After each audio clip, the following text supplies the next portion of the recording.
All right, it's time to unbox our EcoFlow power supply. So here's the box. It has an outline of the EcoFlow. This side says it's made in China, unfortunately, but there we are. And it says it has batteries in it.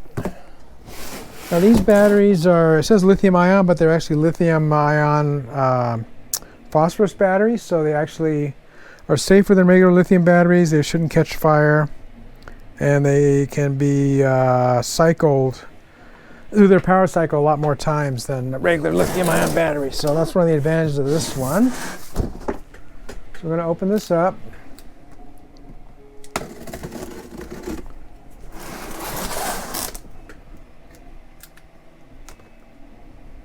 Seems to be well packaged.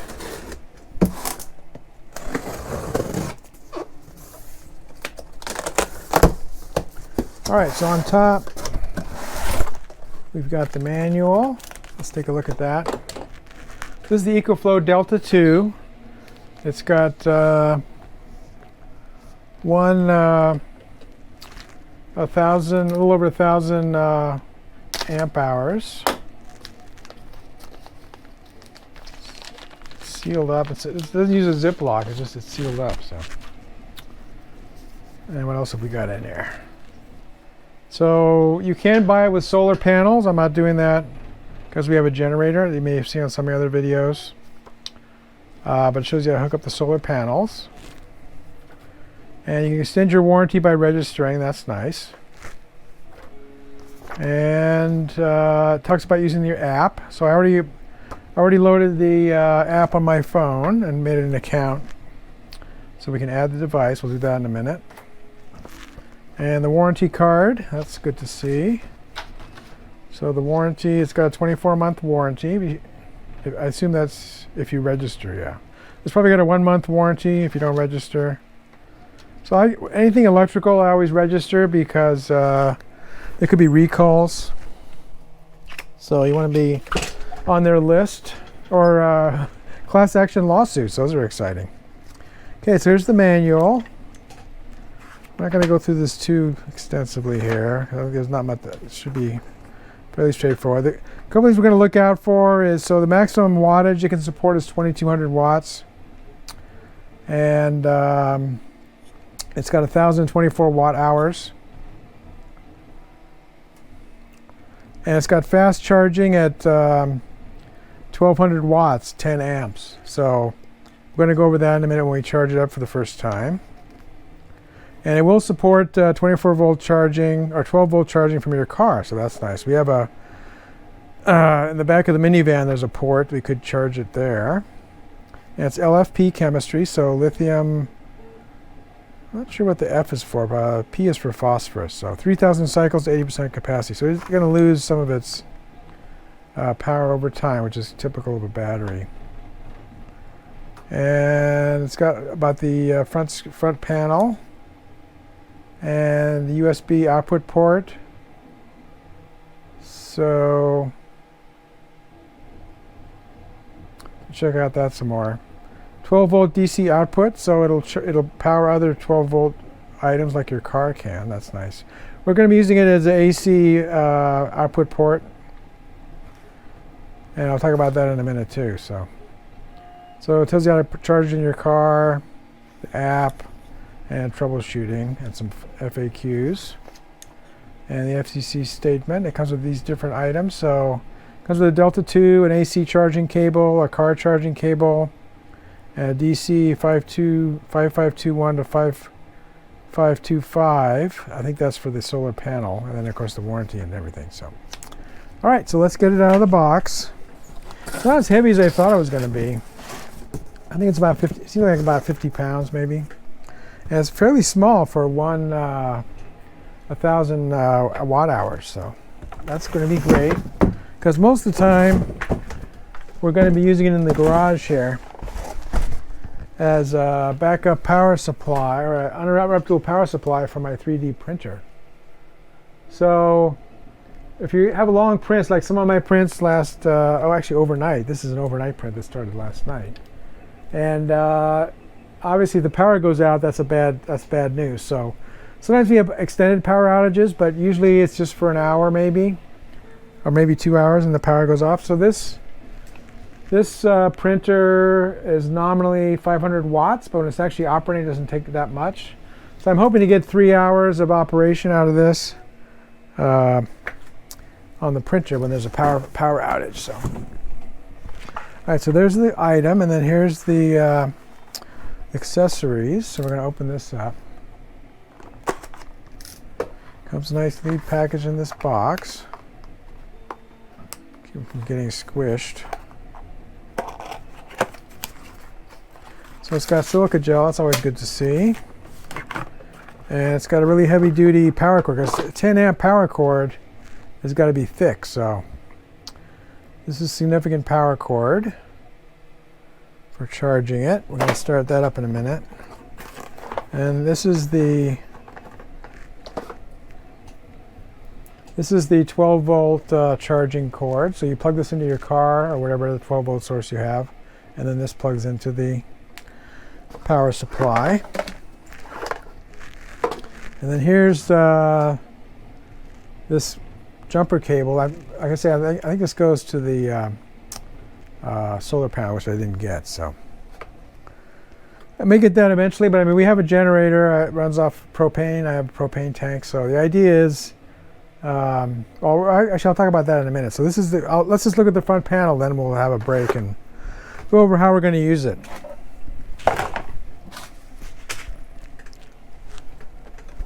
All right, so here's the front panel.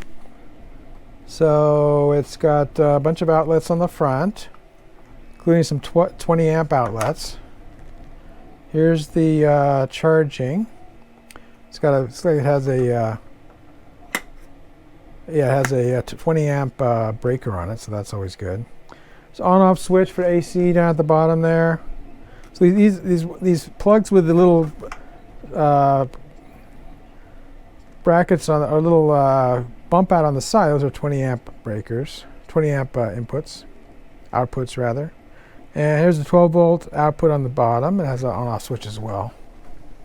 Then on the back, we can charge our USBs, including a fast charge, USB-C, so that's always handy in case the power's out for a long time. All right, so let's take a break, and then we'll come back and we'll see how we're going to use this. All right, so we're ready to plug it in and charge it up. So we're going to plug in this charging cord. There's a little panel here that covers it up when you're not charging, which is nice. And then we're going to plug it in. We have an extension cord here. This is going to the 20 amp circuit that runs our washing machine. I do want to plug it in here in the garage, because if it draws 10 amps while it's charging, it could trip the breaker and my print would fail, because the printer would go off. So we're going to be charging it on here to start with. Now, from what I read online before I bought it, it has two charging modes, 10 amps and 600 watts.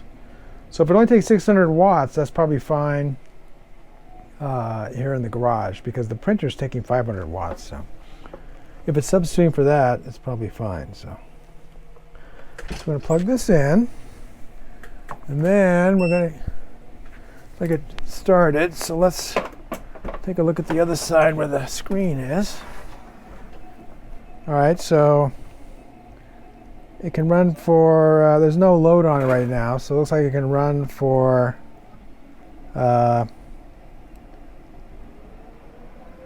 it's starting to charge up, so it's ramping up. The battery comes at 31% charge, it looks like.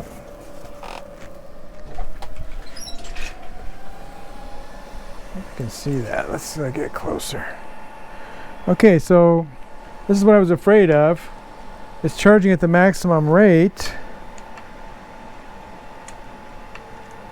And if I had plugged that in the garage, it probably would have tripped the breaker. So it can run for 52 minutes. So it's going to take 52 minutes to recharge. Okay. All right, so we're going to just leave this plugged in for now. And then we're going to, when our print gets done, we'll go ahead and plug the printer into this. We'll keep running it off of the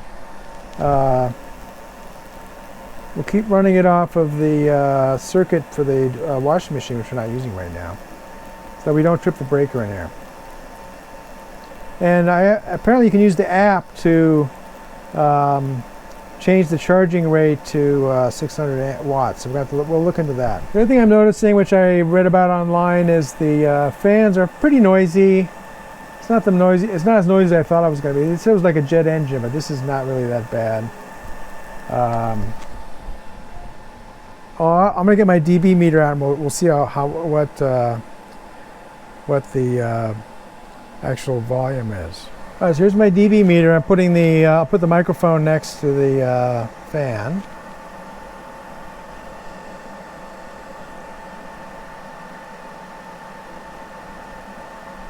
So it's about 80 dB. That's not too bad.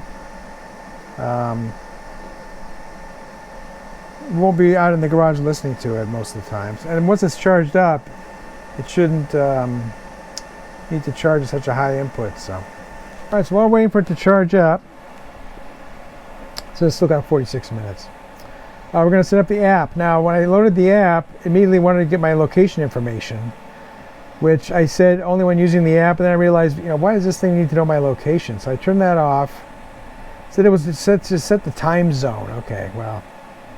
So I set it up to imprecise location. Let me show you that. So if we go to here, EcoFlow, location while using, and I've turned off precise location. So actually, I'm going to change it to ask next time or when I share. So probably going to ask every time when I start it up, because all these guys want to know where you live, which is pretty annoying. But anyway, I did turn Bluetooth on because it needs Bluetooth to talk to the power supply. So let's go ahead and add this. All right, so it wants to know the Wi-Fi password, so I'm gonna do that offline. All right, while we're waiting to charge up, we're gonna try messing around with the charging speed. So it says here, when AC charge speed switch on your unit is in the down position, then this unit will recharge at the rate set here. So I haven't been able to find the AC charge speed switch yet, but we're just going to try changing this and see if it does anything.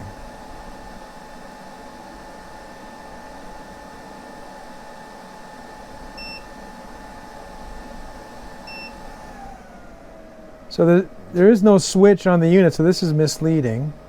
I just changed it and it automatically changed over here. So let's try increasing it a little bit and see if we have to do anything.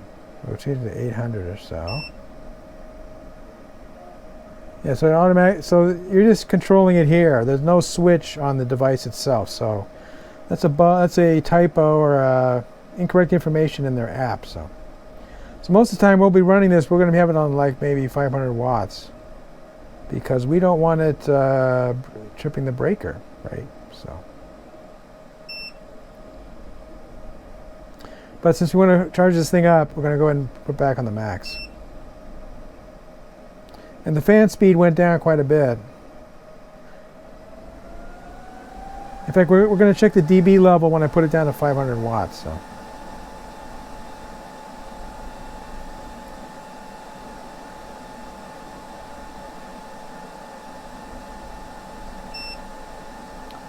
It's 400. How do we get down to 400? All right, it's 500 watts.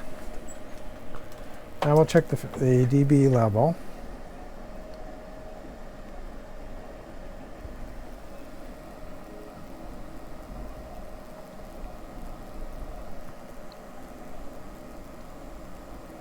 So it's about 73, down from 80. And the 73 was right next to it, so when I'm talking, I'm up to 70. So it's about talking volume. When you're sitting up, when your ear is right next to it, would be talking volume at 500 watts. So. All right, so we're going to go ahead and set it back to max because we want to charge this thing up as fast as we can. And we'll come back when we're ready to hook it up to the printer as the power source for the printer. If you like this video, please give it a thumbs up. Post a comment if you have any questions or ideas, and I'll try to respond.